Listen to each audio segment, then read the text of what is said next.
Master minds commerce చదవాలనుకునే 10th inter విద్యార్థుల తొలి ఎంపిక.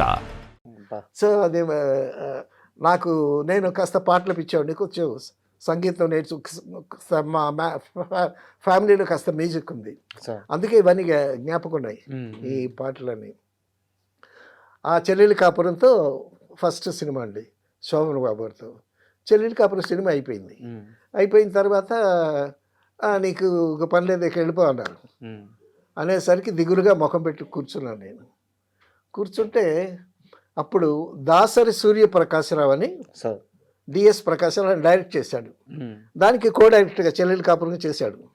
ఆయన ఏం చెప్పాడు, బాపు గారు సినిమా తీస్తున్నారు, నీకు తెలుగు మీద పరిచయం ఉంది కదా, నువ్వు హై స్కూల్లో తెలుగు పండిట్గా చేసావు కదా, అక్కడికి వెళ్ళి నీకు అవకాశం ఉంటుందని పంపించాడు ఆయన. నేను బాపు గారు ఆఫీస్కి వెళ్ళాను. ఆఫీస్కి వెళ్ళి అక్కడ ఒక అసోసియేట్ ఉంటే ఆయనతో మాట్లాడుతుంటే ఇంతలోకి ముడపూడి వెంకటరమణ గారు వచ్చారు.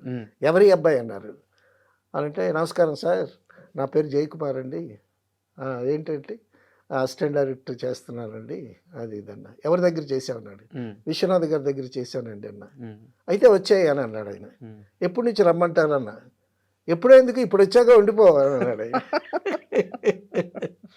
అలాగా సంపూర్ణ రామాయణంలో కూడా శోభన్ బాబు. సార్ ఒక చిన్న ఇంటరప్షన్, సారీ, చెప్పండి. మీరు బాబు గారిని కలవడానికి వెళ్ళారు, రమణ గారు ఓకే చేశారు, వారిద్దరికి 2 మాటలు ఉండవు కదా, ఒక మాట చెప్తే ఇంకో వాళ్ళు దే ఆర్ 2 in 1, 1 in 2.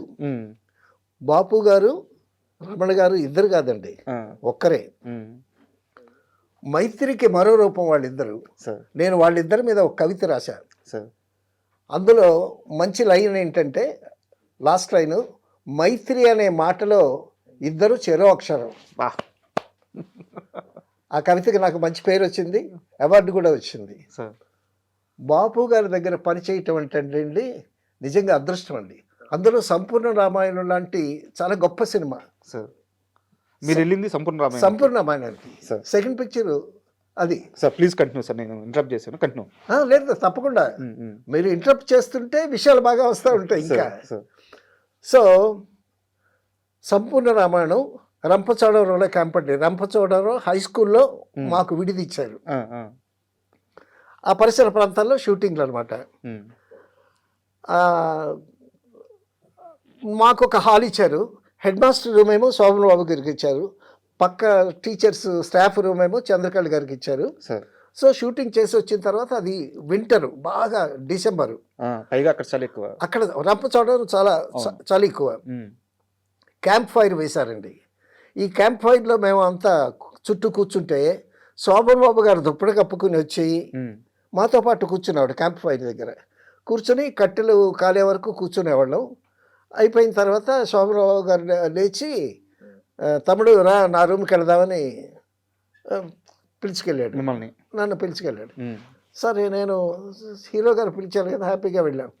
వెళ్ళిన తర్వాత ఆయన కూర్చున్నాడు, రూమ్లో కూర్చున్నాడు. కూర్చుని, తమ్ముడు నువ్వు పాటలు పాడతావు కదా, ఒక పాట పాడన్నాడు. ఏం పాట పాడమంటారన్నా. లవకుశలో పాట, ఆ పాట పాడు.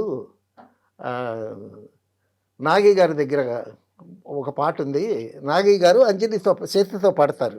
సీత రాముడి మీద కాస్త అనుమానంగా ఉంటే, అప్పుడు సందేహించకుమమ్మ రఘురాము ప్రేమను సీతమ్మ అని నాగి గారు పాడుతూ ఈమెను ఓదారుస్తారు. ఆ పాట పాడమన్నాడు.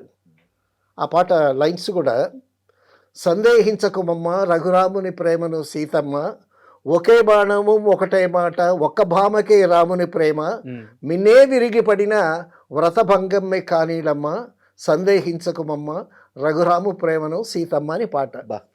అక్కడ రాగయుక్తంతో పాడాను, ఇక్కడ ఊరికే మాటగా చెప్పాను నేను. ఈ చరణం శోభన్ బాబు గారికి చాలా ఇష్టం. ఒకే బాణము ఒక్కటే మాట, ఒక్క భామకే రాముని ప్రేమ అన్న లైన్స్ ఆయనకి ఇష్టం. ఆయన జీవితం అంతా అలాగే బతికాడు. సరే, అయిపోయింది, ఆ పాట అయిపోయింది. మరొక పాట పాడమన్నాను. ఏం పాడమంటారన్న. మళ్ళీ అదే పాడన్నాడు. అలాగే 3 సార్లు పాడించుకున్నాడు ఆయన, అంత ఇష్టం ఆయనకి. అయిపోయిన తర్వాత నేను వచ్చేసాను.